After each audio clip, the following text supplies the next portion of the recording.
Welcome to the program Agenda. It's a Tuesday, and I pray that it's going to be a good Tuesday for all of you. I'm Cito Beltran, and you are watching us via Signal TV channels 8 and 250, as well as on Facebook.com/One News PH, or you can go to YouTube and just punch in One News PH. Welcome to the program. It's December 1, 2020. Finally, some of you were not so sure if you were going to make it to December, and some of you have been waiting for December. Pero 31 days po ang December bago natin ilibing sa limot itong 2020. Okay, so December 1, 2020 today.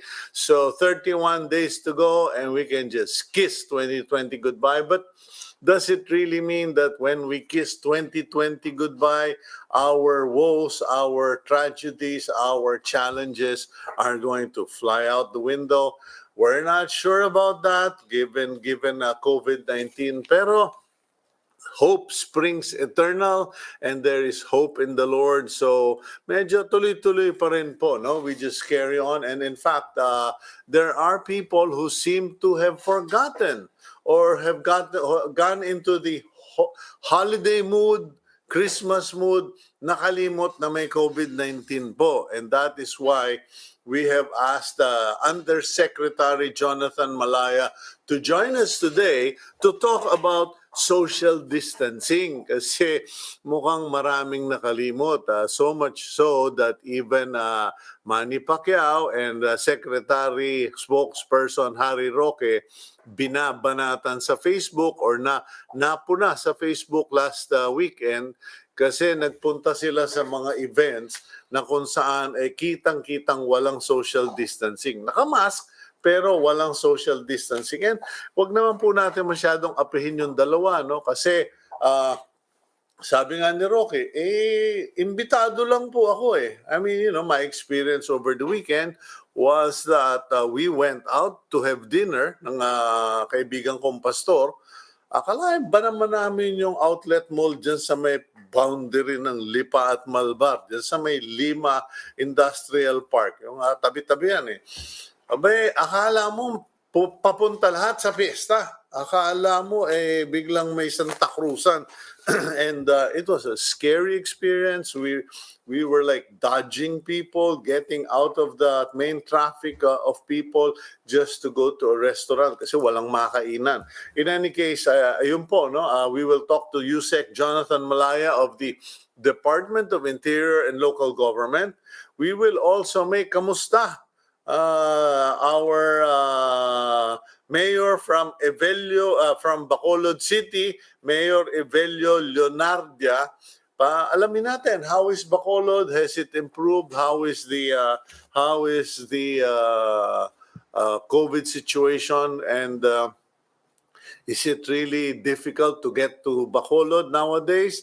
And we will also speak with Representative Franz Castro of the ACT Teachers Party List. Kasi po, believe it or not, para na rin tayong Amerika. Ewan ko ba, ano ba itong ginawa natin sa ating sistema? Masyado nating, we're such copycats, especially among policymakers, that we copied a lot of the things that America did.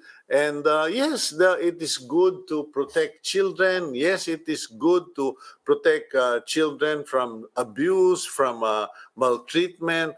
But like America, when you give too much protection and you take away the power to discipline, everything backfires. So what happens now?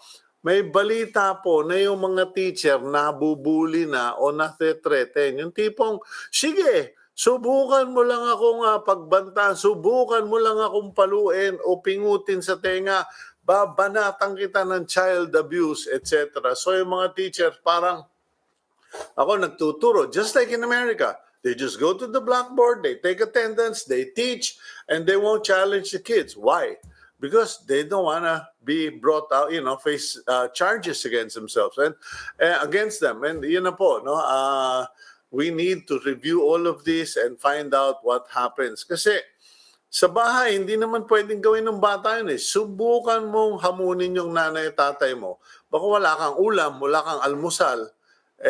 Dito raw po, second parents, yung mga teacher, ngayon sila pa nabubulin. Ako, careful po tayo dyan. In any case, like I said, it's December 1, 2020. Let's find out what's on the front page of the Philippine Star. What are the stories? And there you go. Big picture po. Yan, okay. President Rodrigo Duterte has announced that Metro Manila and 7 other areas will remain under General Community Quarantine or GCQ until year end. Samantala, meanwhile, mayors in NCR have agreed to adjust curfew hours to 12 a.m., hating gabi, or midnight up to 3 a.m. This is to allow Filipinos to attend simbang gabi, but the decision is still subject to the approval of the IATF. Alam niyo po, ayoko namang sirain yung Pasko ninyo. But judging from what we all witnessed, saw, personally experienced, if we are incapable or unmindful of social distancing and we are going to end up with the second wave, nako po, IATF, baka pamisa-misa magkasundo tayo, wag na lang.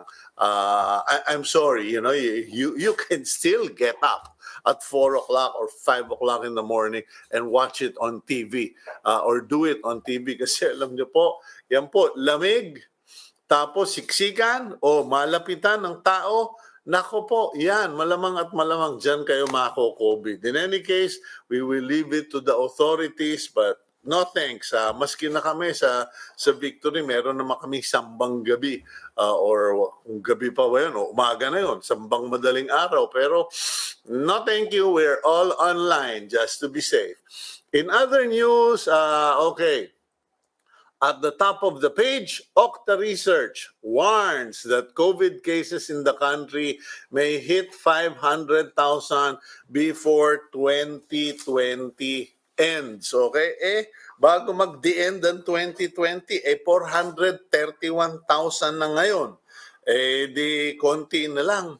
70 plus na lang or tama, 431. Nako po, konti na lang, tatamaan tayong kalahating milyon. What I can't understand is why are we even counting?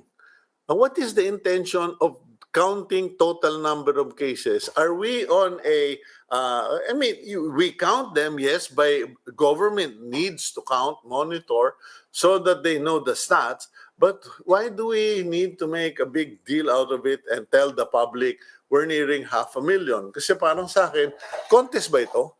Are we part of a game? Are we part of a race? Parang hindi naman yata.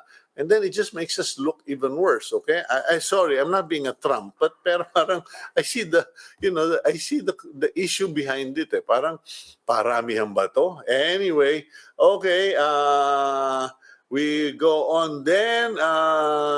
In other news, yesterday during Bonifacio Day, the president also exhorted Filipinos to fight COVID-19 with the courage of hero and revolutionary leader Andres Bonifacio. Noong panahon po ni Bonifacio, walang COVID, marami traidor. Yun po ang pag-ingatan, matraidor ka ng kasama mo sa revolusyon. Naku po, maraming ganyan ngayon. Baka biglang maging Jesus Christ kayo, mabenta kayo ng kalaban. Anyway, let's go to the lower part of the page where Trade Secretary Ramon Lopez said that their department is willing to return the 1.15 billion peso interest income of the Philippine International Trading Corporation or PITC. Para dun sa mga medyo hindi nakakaintindi nito kasi may mga ahensya, there are government agencies that placed money with the PITC for purposes of procurement. Kumbaga, eto, paparada na namin yung pera namin sa inyo para pag-order namin ng mga baril, bala, gamot, equipment, whatever, nandiyan na yung pera. Kasi para sigurado, dahil inapprove na yung budget namin, ni-release na yung budget namin, ibibigay na namin dyan. Kasi baka mamaya kung saan pa mapunta, priority procurement yung mga pinagplaplanuhan na yan. Ang problema, dinapadala na yung pera. Malaking issue na ito sa mga government agencies and mga ibang organisasyon. Paparada mo yung pera. Yung iba nga, tatanggapin yung pera, hindi mo alam, ilagay pala sa placement. Nakakuha ng 5 o 10% income doon sa placement mo. Ewan ko, nagbibigay pa ba yung bangko ng 5 to 10% doon sa mga time deposit. In any case, pinarada, nag-time deposit o na safety, kumita ng pera sa bangko, di naman to irregular, no? Pero ayan na nga po, at least, here is proof that the DTI and the PITC have integrity in terms of money. Yung perang pinarada sa kanila, kumita. Okay, ngayon, sinasabi ni Secretary Mon Lopez, kung gusto ninyo, yung kinita ng pera, ibabalik namin. Di naman issue yun. Pero kung tutuusin, dapat, hindi naman kami placement, nilagay ninyo sa amin, nangalaga kami ang nalagay sa alanganin dito, na kailangan bantayan namin yung pera. Dapat kumita rin yung PITC. Pero yan po, no? Hindi katulad ng iba dyan na pinadala ng pera, time deposit, tapos biglang binulsa yung time deposit. Naku po, marami po tayong nadidinig na mga ganyan, na kinuha yung pera ng gobyerno sa local government, sa national government. But you know the good news? The good news is, I have been reading the Philippine Star daily, and that's my habit. I read it every day for awareness, for knowledge. And I have seen almost on a daily basis the Sandigan Bayan, the RTC, the Supreme Court, marami pong tinutuluyan. Hindi tinutuluyan ba? Tinutuluyang mga kaso ng mga local government official, GOCC, mga national official, ex-congressman, ex-mayor. Ngayon, malapit na rin sila, pag nakapagtapos sila manilbihan, ex-convict. Okay? So, yun po. No? In any case, we continue.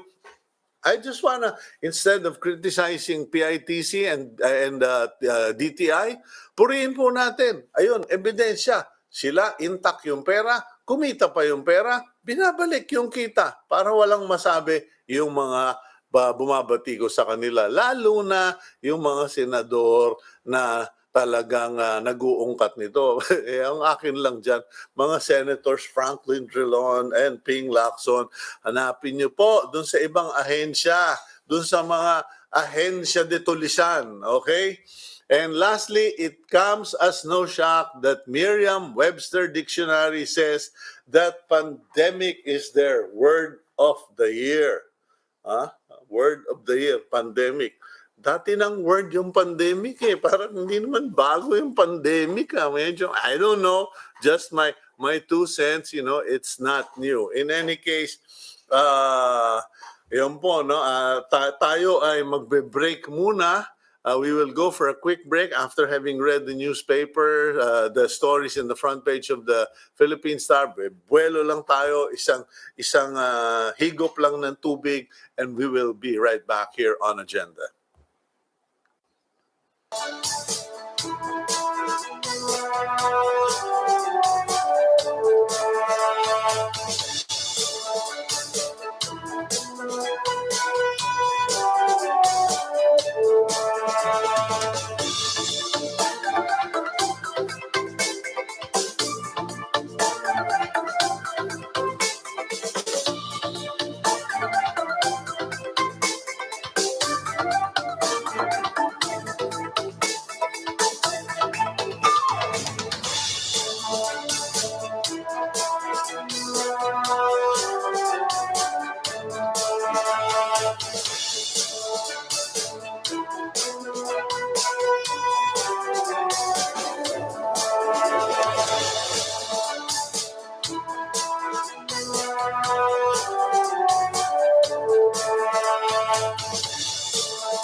Okay, you're back here on Agenda. I'm your host, Cito Beltran, and you are watching us via Signal TV channels 8 and 250, as well as facebook.com/OneNewsPH and on YouTube, One News PH. And thank you once again sa mga sumusuporta sa Signal TV. Alam nyo po na lampasan na po ng Signal yung 3 million subscription number. So, ibig sabihin, 3 milyon na mahigit kayong mga nakasubscribe sa Signal TV at nagiging kasabay natin na-entertain, natututo, etc. And you know, a lot of you might be saying, oh, Sito, ano lang naman ang TV, entertainment. Hindi na po.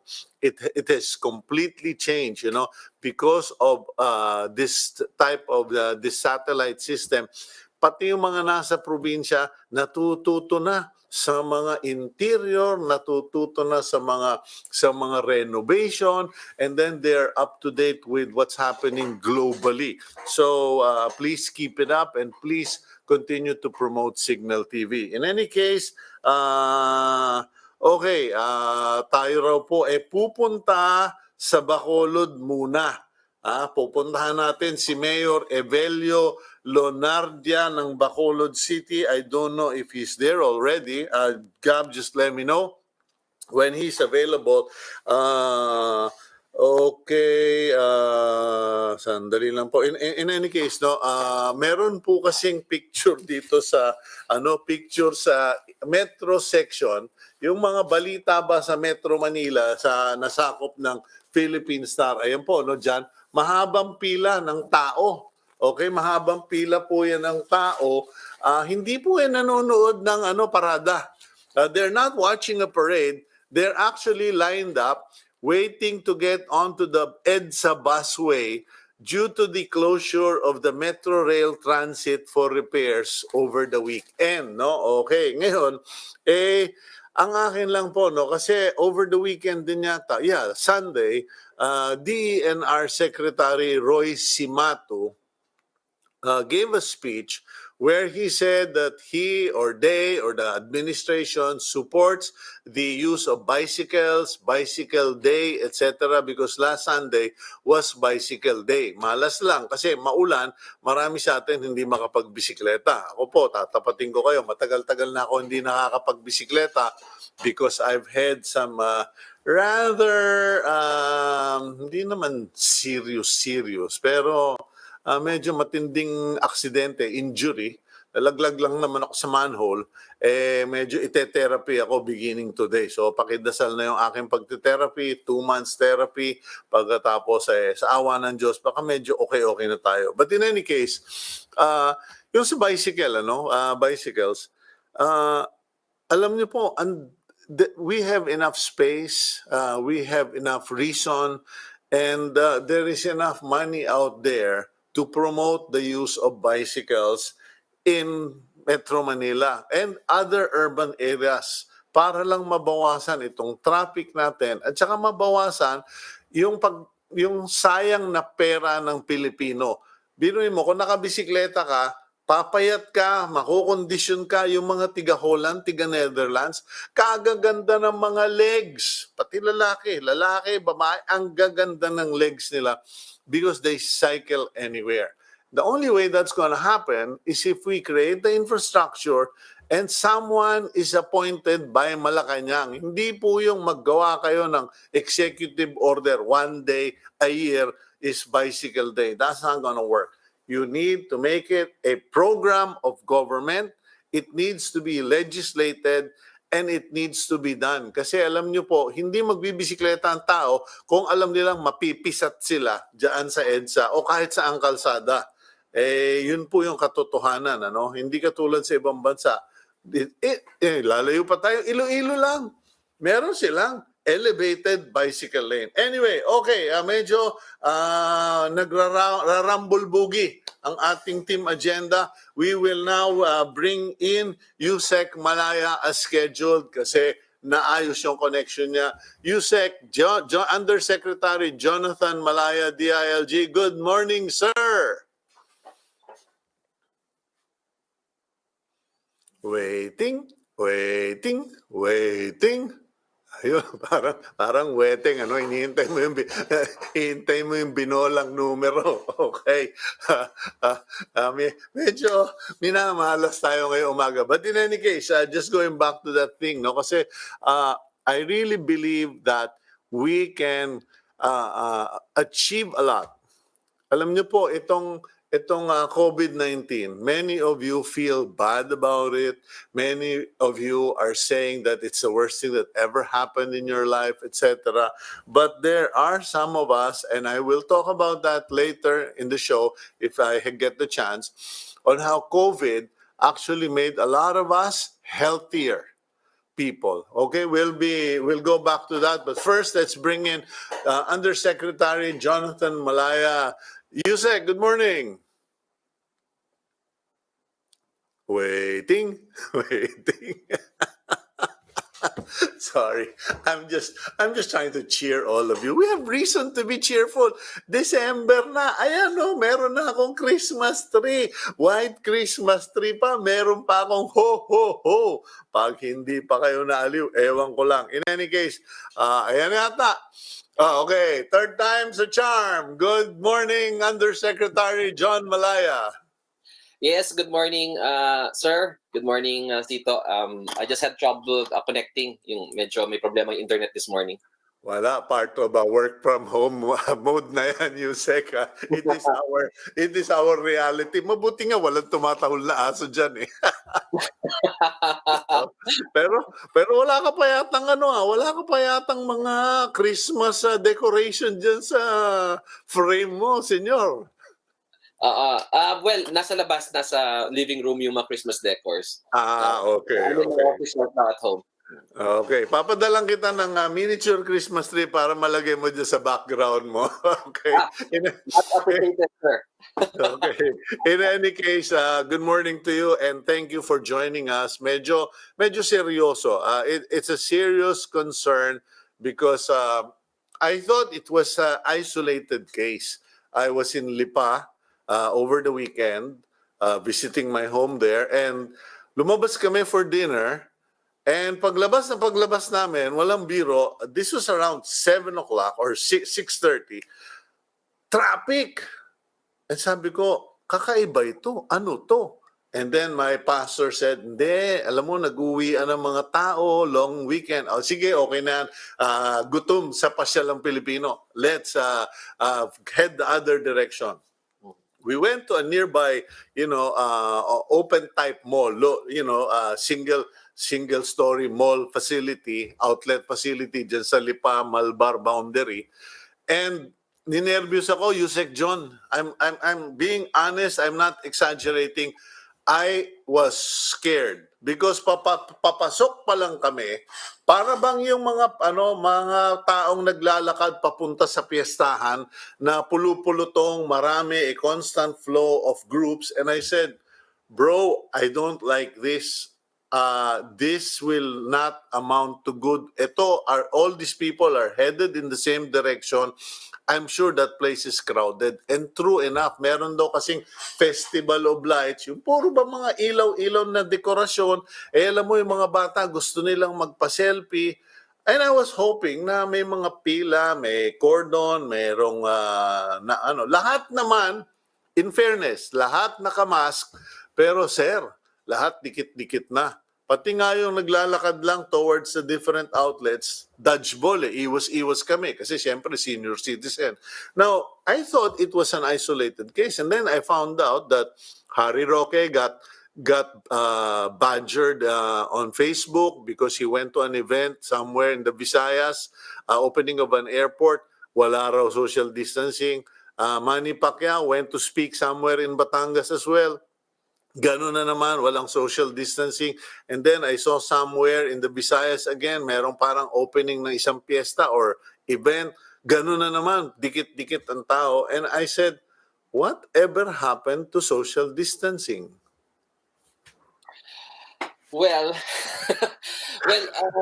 let's siguro, sir, let's start by discussing na we are, number one, reopening the economy. Because by not reopening the economy, we are putting people's lives at stake here. People have to work. People have to find, income to sustain their everyday life. So, as a result of that, nagluwag tayo ng mga regulations natin, especially in MGCQ areas. No, we're now allowing operations of many of like hotels, accommodations, resorts, and all of that. No. But of course, we always emphasize yung physical distancing. So really, this is really the dilemma of what you want to do. Do we want to reopen the economy or we want people to stay at home? And kasi that's the problem. When we reopen the economy, then there's the challenge of maintaining physical distancing. I agree with you, sir. Kahit ako lumabas ako, natakot din ako. I went to a mall the other end. SM Mall, ang dami talagang tao. But in fairness to SM, they have COVID marshals, they have minimum health standards, no? So, siguro moving forward, what's important is we should remind all of our mall operators, no?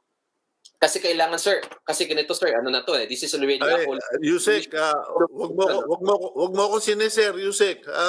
Tropa tayo. Pare-pareho lang tayo dito. Co-worker lang tayo. Yes. So, kailangan kasi dito, lahat na tayo magtulungan eh. It cannot just be government. Kasi I think government has already shown what it can do. It already did what it did during the ECQ. Even when we implement very difficult standards, napipilo rin pa rin kami because, there's this always issue of government being too heavy-handed, government being too militaristic, or government being too serious about implementing health protocols. But nandito na ho tayo sa we're now at the end game. And now we need everybody's cooperation. So the reminder of Secretary Anyo yesterday was for public officials to be examples. Meaning, if you are invited to an event and you have to do some background check, you have to determine if minimum health standards are implemented. Because ang position kasi namin, sir, is kung hindi na mapapatupad yung minimum health standards, you might as well not attend that event anymore. Because since you're part of government, you will definitely be criticized. No? So that's number one. And number two, we need to have more of the restaurants, we need to have more of the malls, we need to have, as you mentioned, yung mga festival of lights na yan, people have to be more proactive, and maybe the local government can take the lead in inspecting all of these establishments to ensure that minimum health standards are being implemented. In fairness to government, kilala mo naman ako, Usec, no? Tayo tabla-tabla. Maganda naman na nagawa ng gobyerno na patupad natin lahat itong mga health protocols. Kung napuna yung gobyerno, it was because nung umpisa nangangapa naman tayong lahat kung ano yung tama, ano yung dapat. So syempre, the criticism came with the need for readjustment. But by and large, government has done a good job, and it has shown that it is responsive to the needs and to the demands of reality. So ngayon, we want to open the economy. Ang hindi ko mapagtugma, or what I can't, connect is, why are we dropping the ball, or at least that's the impression I get, no? Now, yes, we open the economy. Yes, let people go out. I have been pushing for that. But in the malls here na napupuntahan ko, like you've been to SM, I go to Estancia kasi walking distance lang sa bahay namin, talaga namang may health protocol, may contact tracing, may thermometer, etc. Pero dun sa probinsya, outside Metro Manila, is my concern, where, if it's in a public place, bahala kayo. You are responsible for yourselves. And, all we have to do is study the European situation. They thought they had everything in control. They thought the population had learned, and now they are dealing with nightmares. May mga nagsasabi pa nga, Usec John, sabi nila, sir, nako, third wave na kami. Actually, napansin ko din yan, nag-lax na yung mga tao because nakita nila na yung ating active cases are now below 30,000.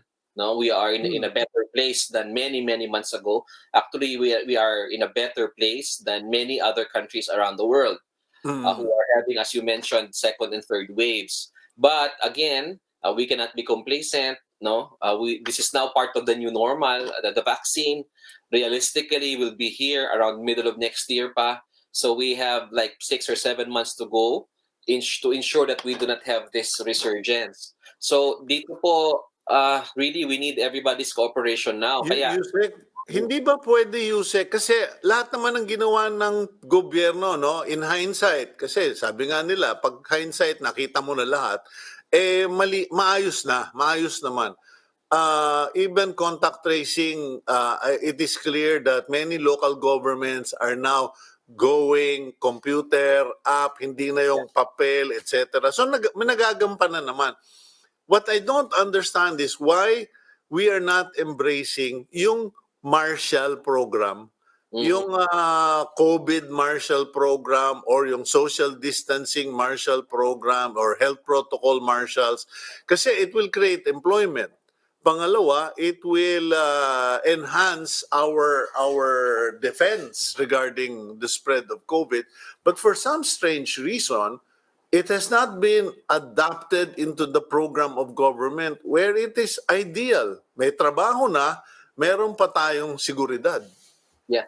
Actually, meron po tayo niyan. We have a program like that, the COVID Marshals. It's part of the Barangay Disciplina Brigade, which we launched with the Department of Health a few months ago, wherein we encourage every barangay to have their own Barangay Disciplina Brigade, whose role is technically COVID Marshals. And I think many youths in the country also have their own COVID Marshals. But pero yung commercial area, hindi sakop ng barangay yun, boss eh. Office of the Mayor ang may sakop doon. Siguro dapat yung mga Office of the Mayor, utusan ni Secretary Anyo na to set up real, formal, well-trained COVID marshals. Yes, I think that's a good idea. And right now, Congress, hindi pa naman sila tapos for the 2022 budget. If they can give the Department of Interior and Local Government additional funds, we can give to the local government units for them to hire COVID marshals, not only as a COVID protection measure, but also as you said, an employment measure. I think that we can put that money into good use. Okay, well, I just hope we can get more feedback from you kasi natatakot ako, honestly, Yusek John, ano, pareho naman tayong may mga pamilya, may mga kamag-anak. Natatakot ako, na 8 months natin pinaghirapan itong laban natin sa COVID-19. Tapos pagdating sa 9 months, manganganak na naman ng COVID cases. Medyo parang hindi katanggap-tanggap. In any case, moving forward, ano na po ba ang sitwasyon diyan sa DILG? What is your priority at the moment?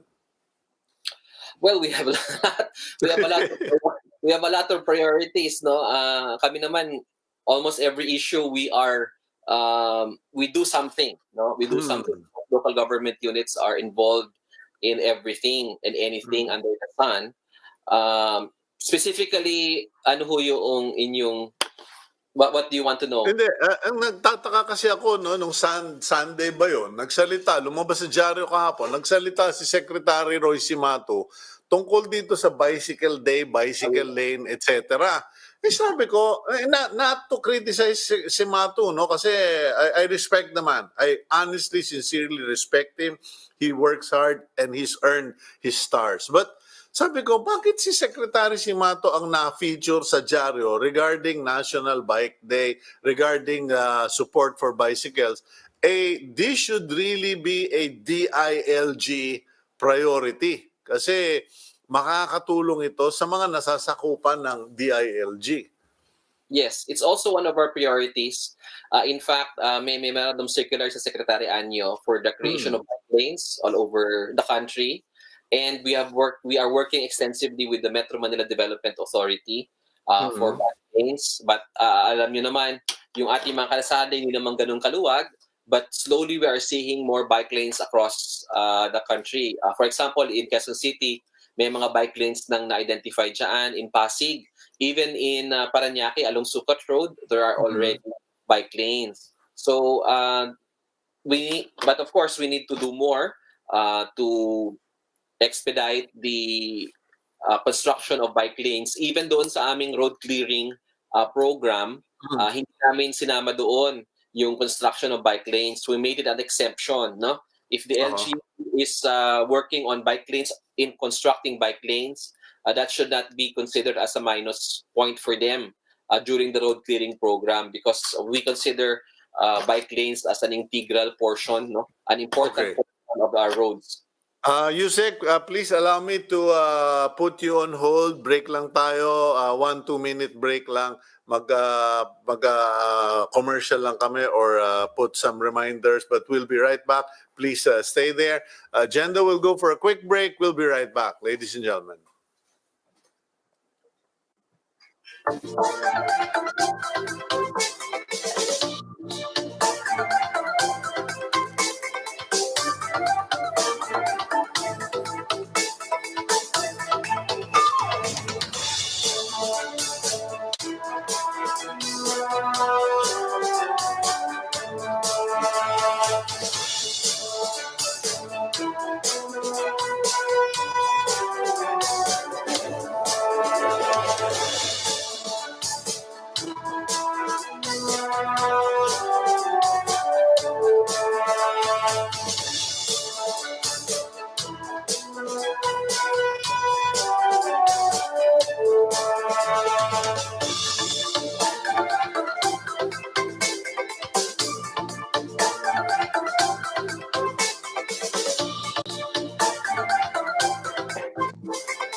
Okay, you're back here on Agenda, and with us is one of our favorite resource persons, and I mean that with all sincerity. Oh, tatawa-tawa ka na naman dyan, sir. Hindi, favorite ka namin because, it's always pleasant. You're very transparent, but at the same time, you know your stuff. You are a media person in your own right, and you are a competent spokesperson. Now, putting all of that aside, medyo naaliw ako yung nangyayari sa Divisoria tsaka sa mga lugar na ganyan. Kasi nabanggit mo yung road clearing, ano? Ito bang, paano ba ang setup ng road clearing? Kasi in many cases, it's the MMDA. Some cases, it's the local government. Sometimes kasama na yung police, etc. Paano natin gagawin ang road clearing because it is now papasok sa Pasko or Pasko na in the Philippines. And of course, Pasko brings in illegal vendors. What is the policy or decision of the DILG? Kasi kahapon medyo nagkahirita na naman doon sa Taytay naman. The other day sa Divisoria. Yes, so alam naman namin na sa Pasko talaga is really the big challenge sa road clearing. So we're going to validate the performance of the local government units after the Christmas period. Yung aming validation is on January 18 of next year. So we give the local government units 60 days. So ang challenge sa kanila ngayon is to make sure na hindi ganun kalala yung problema over Christmas para hindi sila ganun kahirap pagpasok ng bagong taon kasi they will have 2 weeks from the start of the year to make sure na kung ano man yung naging malaking problema over Christmas is mas madali nilang matugunan. So that's the challenge right now. And we have been meeting closely with them, in particularly with the MMDA.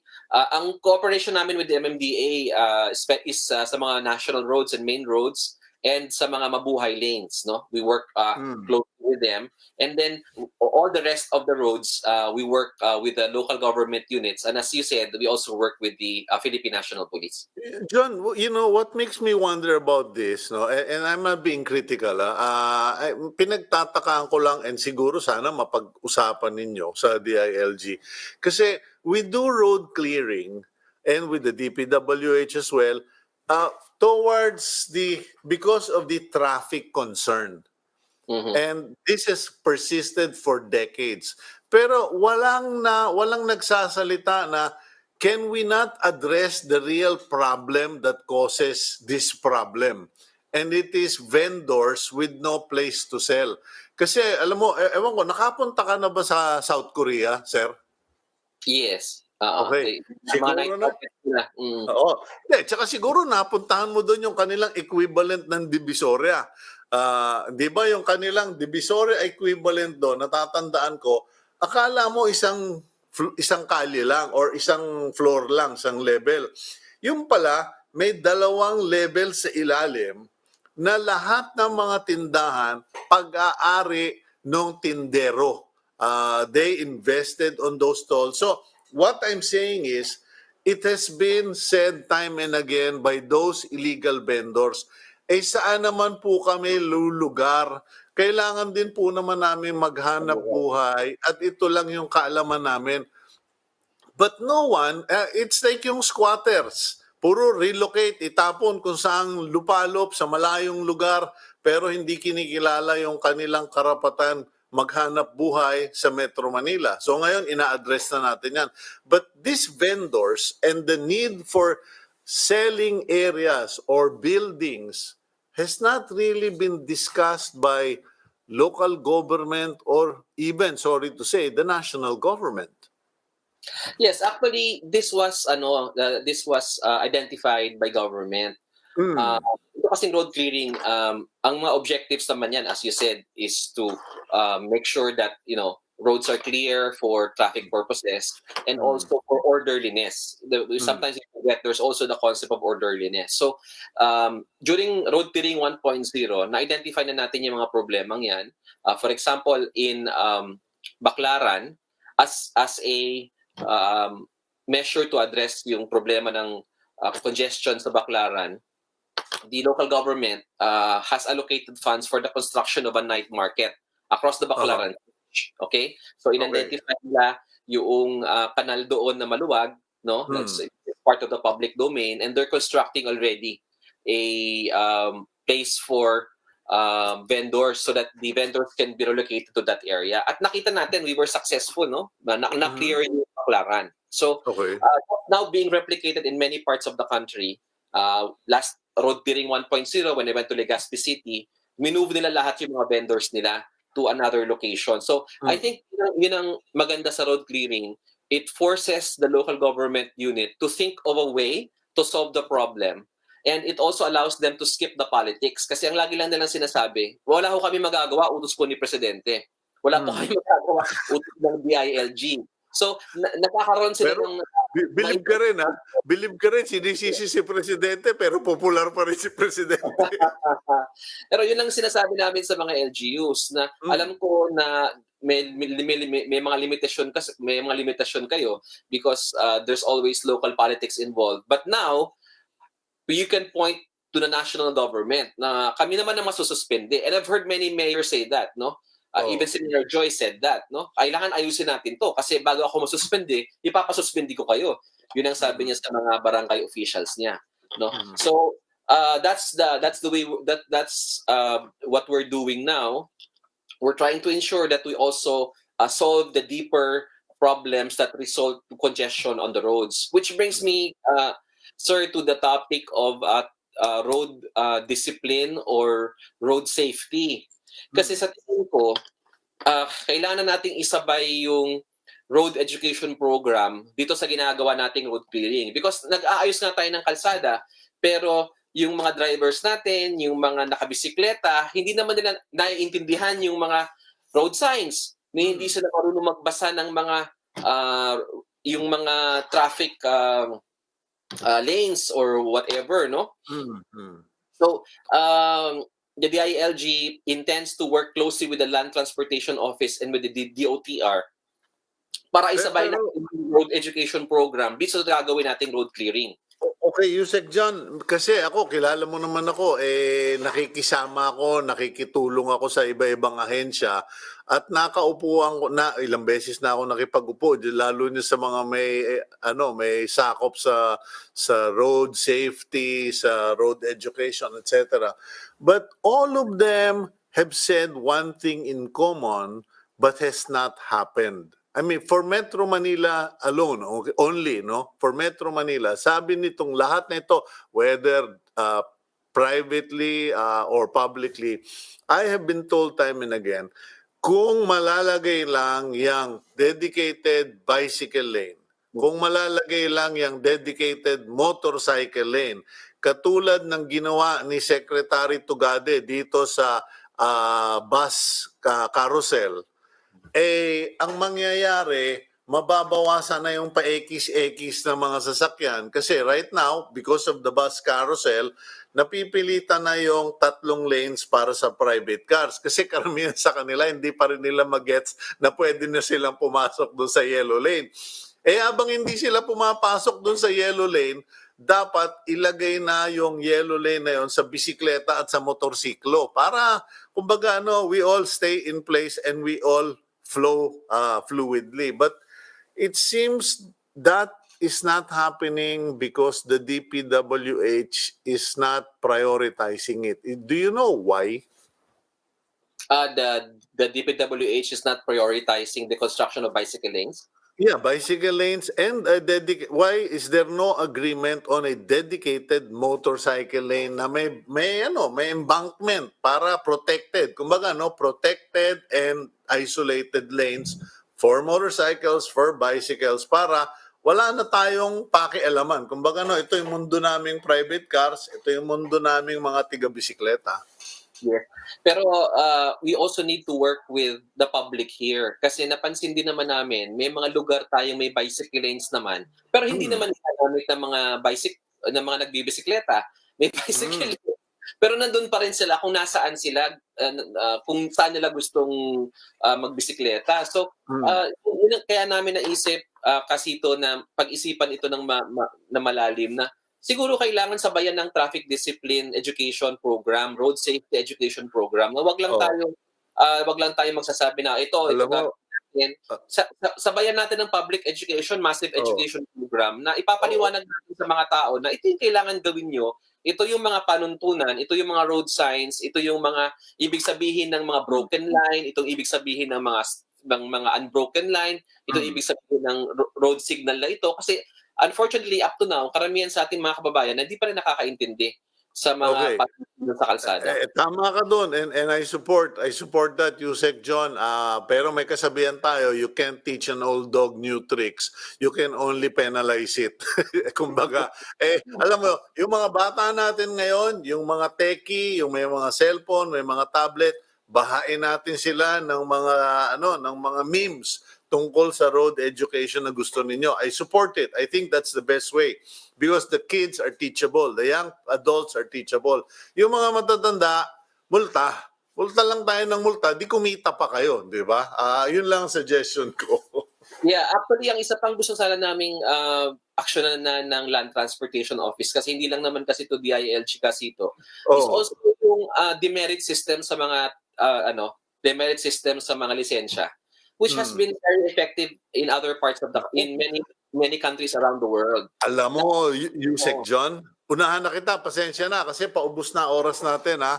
In fairness sa LTO, kasi ako po ay voluntary unpaid consultant ng LTO. Ang daming beses na namin pinag-usapan yan. Maraming ganyang idea sa LTO. Pati ako nagsabi na yung mga demerit system, strike 1, strike 2, strike 3, you're out, etc. Pero alam nyo, mahirap kung ASEC ka lang. Kahit nga yung mga USEC, natatakot kung minsan na, di ba? Medyo kasi maraming amo, maraming bossing. I think Secretary Anyo needs to sit down with some of his fellow cabinet members and create a consensus and a quorum regarding this. Kasi po, yung LTO, in fairness, just like you, as an undersecretary, I'm sure you have many great ideas like this road safety education. Pero kung hindi kumindat si Pangulo, kung hindi mag-thumbs up si Secretary, wala. Nakalagay yan sa to-do list nating lahat. Anyway. I will relate to Secretary na there's support for this because I think it's about time that we implement this in our country. Correct. Okay. Anyway, Yusek John, next time we will try to get you earlier and we'll get to talk more and organize our discussion. Pero marami naman tayo na pag-usapan today and thank you very much for joining us, sir. Thank you at mabuhay po kayo. Okay, same to you, Usec, and have a great day. Okay, ayan po, si Usec Jonathan Malaya, and ayun, maganda naman yung mga points si Usec, no? Ginagawa na ng bagong sistema, yung mga illegal vendors, sinasabihan na yung mga local government officials, mga mayors, na humanap kayo ng paglalagyan ng mga nasasakupan nyo. Kasi constituent ninyo yan. E nananawagan po tayo sa mga mayors na kung mare, mag-invest kayo for market sites. Hindi yung one story, two story, multiple story.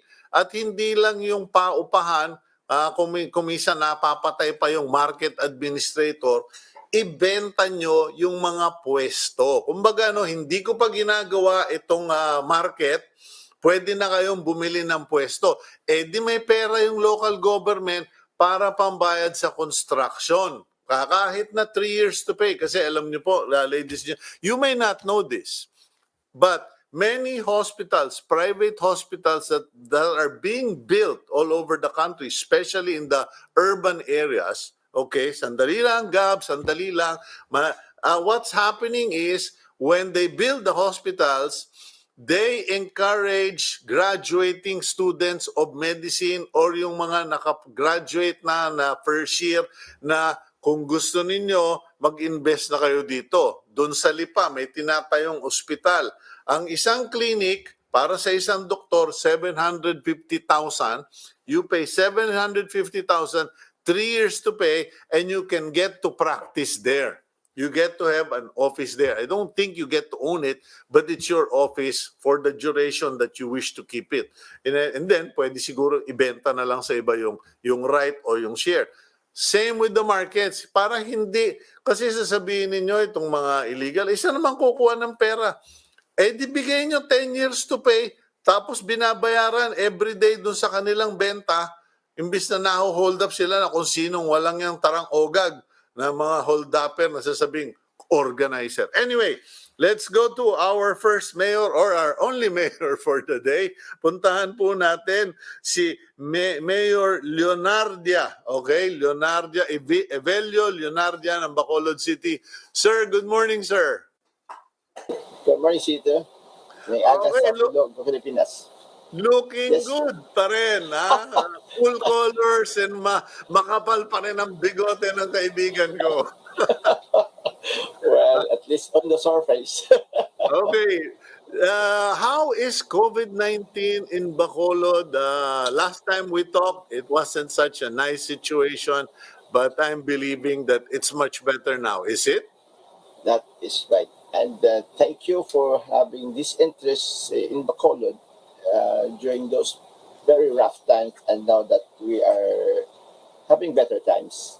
Yes, the last time we were together, that was when we were really particularly at the height of our crisis. Bacolod was so peaceful from March, April, May, June till July, and August it started to increase. And that is just timely that we were able to ask the help of President Rodrigo Duterte, and he sent us his big people like Secretary Simato, Secretary Michael Dino, Secretary Galvez, and even Secretary Vince Dizon.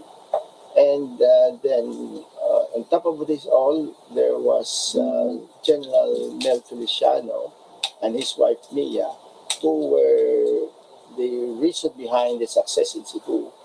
And when they came over to Bacolod with the combination of our locals, meaning our city administrator, Imam, our vice mayor, Cito Beltran, and then our city health office people, the DRRMO, and even private volunteers. And we set up what we call now the Emergency Operations Center, which synchronize everything. Yeah. We established our contact tracing system. Yeah. So, This up. okay. Yes, So how many cases do you have left? Kasi if I remember correctly, when we last spoke to each other, the story was you were bypassing the numbers of Cebu. Ngayon yata parang down to how many na lang? Yes, in August we had, when it was starting to rise, it was 39 a day. Then we had our worst time in September when we had 87. But by October it went down to 27, and this month of November it was month of November we were only 18, and yesterday in fact we only had four four positives recorded, and we have a recovery rate of 92%. And Okay. our active cases are just about 258 when it used to be as much as 1,300. Yeah. Okay. Now, So there's a big difference now, although yeah, of course it's not time to relax. yeah, well, down out, by 1,000, malaking bagay yun. In any case, Mayor, what about economy, mobility, going to Bacolod? Because I have a lot of friends who have been talking to me about going to Bacolod. I have friends in church who are from Bacolod, and they're all saying, pwede na kayang pumunta sa Bacolod? Is it safe? Baka naman if we go to Bacolod, hindi ka rin makalabas because everything is on lockdown or limited, etc. What is the environment in Bacolod right now? Well, last September we were elevated to MECQ, and that was a big difference. However, by October we were already GCQ, and for 2 months we remained under GCQ. But only late last night, we were already classified as MGCQ, which is a recognition and a validation that indeed our figures had justified it, that we will now be de-escalated to the status of MGCQ. Now, in So, terms of travel, that is practically being controlled by the province, because the location of the airport is not the jurisdiction of Bacolod. Yeah. Governor Bong Lacson has started to ease it out, but limited flights. And of course, you need some clearances, and those LSIs are still subjected to swabbing. Mhm. Although, of course, depending on the length of their stay in Bacolod, may or may not be swabbed. What about land travel? Because the last time I went to Bacolod, it was part of a 12-day road trip where we started from Manila, from Batangas, all the way to Bacolod and back. Meron na bang mga ferry? Do ferries already operate? Do they bring in roros, etc., that will allow us to drive to Bacolod again like we did last year? Yes, we accept ferries already, and especially so between Bacolod and Iloilo. Mhm. Nevertheless, we still discourage the non-essentials. We give it to Upworth and LSIs, and mm, these last 2 months, Bacolod and Iloilo were of the same category in terms of quarantine. And so it was just a matter of interzonal policy that we Mm. were observing, and it was to an extent normal, which is the travel between Bacolod City and Iloilo City is very frequent. Traffic is big, but Yeah. because of the pandemic, we had started to really squeeze it to an extent that we only allow certain categories of people who will be using the ferry services. So for now, only residents, locally stranded individuals, essentials like frontliners, supplies, etc. Pero kung yung Upwards, mga the appors, so-called okay. upwards, Okay, people authorized outside of residences. correct. Pero yung mga tourist, hindi pa pwede. Yeah, we are still not encouraging them as of the moment. Mhm. I think we Do have you to wait until this really stabilizes. Yeah, because some people might get confused, Mayor, no? Because you said modified GCQ.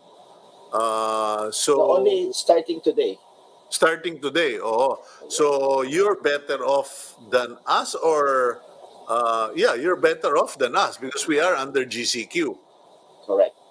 'di ba? Yes, So mas maganda starting pa today. si status nyo starting today. So when before you allow, kasi magpapasko na, maraming nanggigigil. Yeah, that's why I'm trying to be somehow I'm trying to caution our people that the Christmas spirit could give us some false sense of security. Mhm. The fact that we had been downgraded to NGCQ might make some people take things for granted. Yeah. So that's why I keep on announcing that COVID, the virus, does not recognize whether it's Christmas or New Year or what. And Mhm. we continue to be that vigilant. And I keep on begging them or appealing to them that, the best Christmas gift you can give to your loved ones and your families is to see to it that you follow health protocols. I think How that how applies to everybody, yeah. Philippine wise. Yeah, how are the Yes, sir. people of Bacolod taking this? Kasi, I mean, they cooperated very well. They conducted themselves admirably during the time that COVID really got bad, and you're fighting, and now you've achieved quite a good status. Pero ano ba, nanggigigil din ba dyan sa Bacolod ang mga tao? Because I was just discussing it with the Undersecretary Malaya of the DILG, that in many places, people seem to have put their guards down. Nagkaroon na ng, everyone's wearing face masks, but social distancing seems to have been overlooked or disregarded. Do you have health marshals in Bacolod? How are you making sure that the health protocols are observed, especially Well, during the holidays?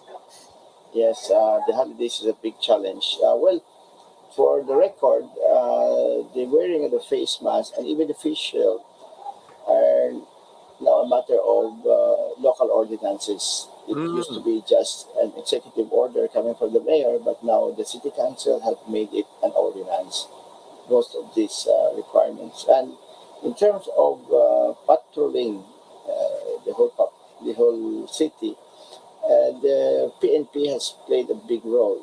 And if you sum up all those who had been apprehended for various offenses like the wearing of face masks, the social distancing, and even the curfew hours, which we have been implementing for so many months now, mm. uh, it could sum up to something like 18,000 all in all. But and in certain cases, the local city director even had to initiate cases against some certain recidivists who Mhm. we consider were quite a problem to the compliance of Yeah.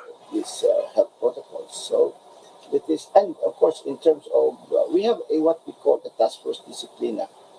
In Okay. addition to our program we call Halong Ugyon Bacolod, which means be careful and unite, and which is geared towards a more aggressive information education campaign. And this task force discipline are monitoring compliance, including even call centers. And in addition to that, because DILG gave us hundreds of contact tracers, we are also quote unquote using them for that to help us out in the implementation of our health protocols. Okay. Last question, Mayor, just for clarification, for those who want to go back to Bacolod, residents, direct relatives, kasi like may alam ako yung apo wants to go home to visit grandparents, etc. For these people are all allowed if they are in one way resident or relative in Bacolod or LSI lang talaga? Well, yes, our apports are limited to those who will come and stay only for a few days are just practically as free as a bird. But those who will stay for more than 5 days, we require them to do swabbing. Now the Swabbing. LS, yes, and the LSIs are also categorized in the sense that they should get first a clearance from us, from our side, and Mhm. that they should be able to present their Medical certificate. yeah, those sort of things. And in the first place, from where they come from, they are Mhm. supposed to get already their authority to travel. So it is a better situation than what it was when we even had to stop flights in and out of Bacolod, or Yeah. technically that's Silay Airport, which is, as I mentioned earlier, is not exactly the jurisdiction of the city of Bacolod anymore. But with this, for the Christmas season, we had encouraged them to check it out with the airlines as early as possible, because we do not see a spectacle where we will have those extra flights that would usually happen during the Christmas season. This Mhm. time, I'm sure it's not going to be, uh, you know, for everybody who may wish to come and go, but we should continue to observe those certain guidelines that somehow would, say, limit and Yeah. manage the traffic between Bacolod and elsewhere. Okay. Well, Mayor, thank you very much for again briefing us, updating us. I'm sure our friends who are from Bacolod and nearby will be happy to hear all of this and nag-improve na and the economy will somehow start moving faster because you are now under MGCQ. But anyone wanting to go back to Bacolod needs to get clarification from you or certification that they will be allowed, and there are no guarantees nga naman kasi baka mamaya makauwi ka nga sa Bacolod, hindi ka naman makabalik sa Manila because of certain things. Thank you very much, Mayor. Thank you so much for your interest in Bacolod. And yeah, to the Bacolodans who are tuning in to us now, because the good news is we're better than what we used to be. And we'd like to thank President Duterte again for coming to the rescue together with Senator Bongo and the whole the official dam, those secretaries, including Secretary Anyu, who have been so much of a big help to us. And of course, just like the rest of the Philippines, we cannot put our guard down, and we should not be somehow be misled or deceived that because it's Christmas season and the air is merrier, it doesn't mean that COVID is no longer there. Yeah. Okay. And Thank you please, very may much. I just break out that Yeah. please give it as your Christmas present to your loved ones that you follow health protocols. Thank you. Thank you so Okay. much, Cito. Yeah, thank you, Maraming Mayor. salamat. Okay, that's Mayor Evelio Leonardia of Bacolod City. Good news, dati 1,043, 1,300 something cases nila when I last spoke with him. It's now a few 2 months later or a month later down to 258 na lang. Things are improving, and so that's the good news. But as Mayor Leonardia said, we cannot put our guards down, and kung kayo gusto nyo umuwi sa Bacolod, magsabi muna kayo sa city para malaman kung matatanggap kayo. Make sure you have a certificate or your medical certificate, etc. But everything is still iffy because A, will there be flights? B, if there are flights, will you be able to get out as easily and as expected under normal circumstance? Kasi iba po yung pre-COVID. You can come and go as you please. We even drove to Bacolod all the way from Manila. We drove all the way there, took Roro. We had a great time. But now, things have changed. So I can go because I'm a member of media, but that's not a reason to just go and take risks. Baka mamaya, may madala pa kami. We'll go for a quick break. We'll be right back here on Agenda.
You're back here on Agenda. I'm Cito Beltran, and you are watching us via Signal TV, channels 8 and 250. And to those new subscribers of Signal, welcome po sa inyong lahat. In any case, let's go now to our third interview. And she was a former high school teacher. Doon daw po sa Quirino High School in Quezon City. Ang problema, hindi ko naman tandaan kung saan ba yung Quirino. Kasi may alam akong Quirino Hospital. Diyan ba sa may malapit sa Blue Ridge, sa may Project 3 ba yun or something. Pero hindi ko alam kung saan itong Quirino High School. But she's now, iba na siya ngayon. Kagalang-galang, the Honorable Congresswoman, representative of the ACT Teachers Party List, Representative Franz Castro. Good morning, ma'am. Hello, Cito. Good morning. Yung Okay. school ko within Project 3. Malapit sa Yun, Quezon tama. Hospital. Oy, Yes. hindi pa masama yung memory ko. In any case, Yes. matanong ko lang, no, two topics quickly because medyo mainit ito. Number one is the face-to-face proposal na pinag-aaralan pa lang naman ng DepEd. Considering face-to-face, do you think it is something worth pursuing, face-to-face learning for school children? And the other one is this claim na yung mga teachers daw nabubully. They're now subject to bullying by students or threats of child abuse. Sinasabi, sige, kasuhan kita ng child abuse. Congresswoman. Yeah. So first, Cito, good morning muli sa ating mga taga-subaybay. Yung una, yung face-to-face, actually, this is more effective than yung blended learning na ginagawa ngayon ng ating mga estudyante at mga teachers. Ang comment ko lang doon sa face-to-face, kailangan masiguro ng Department of Education yung health protocol and safety measures sa loob ng eskwelahan. Considering ngayon, Cito, marami-rami sa ating mga eskwelahan due to disaster at mga bagyo ang mga nasira. Ako nga nagpunta sa Bicol, talagang tremendous yung yung pagkasira ng mga facilities and school. Yung face to face kailangan talagang ang recommendation namin sa DepEd, kailangan talaga ng tunay na assessment in terms of mga facilities, yung mga water facilities, yung mga health protocols masiguro bago yung mag face to face. Ito nga yung sinasabi natin sa mga wala namang COVID, 'di ba? So kung wala naman COVID, ang problema naman natin Cito doon yung facilities. At saka Yung mga banyo, mga yung water system. Marami sa mga eskwelahan natin, Cito, talagang kulang na kulang yung water system, yung palikuran, yung mga toilet. You're so correct. Yeah, you're so correct there, Congresswoman, kasi isa sa mga obsession ko ngayon ay yung mga lugar kung saan kumukuha tayo ng tubig sa balon o sa deep well. Kasi na-discover ko nga, 4 na taon na akong sinosolve itong mystery na nag-breeding ako ng manok. Pagkatapos ng 3 buwan, patay lahat. Yung pala, yung aking deep well ay contaminated na dahil barangay, yung area, farms, E. coli pala ay napakataas. So I'm just wondering, are we even conducting those kind of studies dun sa mga public schools na yun for their water sources? Yes, Cito, meron na kaming mga na-conduct na random na mga na mga mga schools natin na talagang kulang yung facilities. Even here in the highly urbanized area dito sa NCR at saka dun sa iba pang mga lugar sa mga cities natin talagang kulang ng facilities. Kaya kung kung talagang magre-ready tayo sa face to face, mahalagang maayos itong mga pasilidad na ito, Cito. So kami wala kaming tutol sa face to face. Okay, wala kayong tutol sa face-to-face. Kailangan i-prioritize naman muna natin facilities. Yes. Ano po ba ang ginagawa nyo? Kasi alam nyo, kakampi nyo ako dyan, Congresswoman. Kasi marami akong kaibigan sa DepEd, sinusuportahan ko ang DepEd. At napag-alaman namin last 2018-2019, nung ang pumarada sa atin noon, puro lindol eh. Nagkaroon ng piyesta ng lindol noon. Eh, ang napag-alaman ko at nakita ko sa mga litratong shinare nila sa akin, marami sa mga buildings, karamihan daw ng buildings nito, pinapagawa ng DPWH or under contract DPWH, and marami ay substandard. Ginagamitan ng mga coco lumber para sa mga biga, mga napakalipis na mga walang bakal na mga pader, etc. Now that the President is talking about corruption at the DPWH, kayo ba, doon sa pag-ikot mo sa Bicol, may nakita ba kayong ganyan? Yes, may mga nakita tayong mga substandard na mga eskwelahan. Marami sito sa mga eskwelahan natin talagang hindi siya makakapag-stand sa mga typhoon. Maganda sana ngayon kung talagang babaguhin natin ang ating mga standards. Ay dapat ay talagang matibay na siya dahil alam naman natin na yung ating bansa ay 20 bagyo average na dumadalaw sa atin dito at talagang taon-taon nakikita natin yung mga devastation. Kaya panahon na ngayon na pag-aralan ng DPWH, ng DepEd, yung talagang matibay-tibay at matalagang quality na mga eskwelahan. Kasi alam mo, konting sabi ng mga teachers nga, konting hangin, natatanggal na agad yung bubong or naaano na agad yung pader.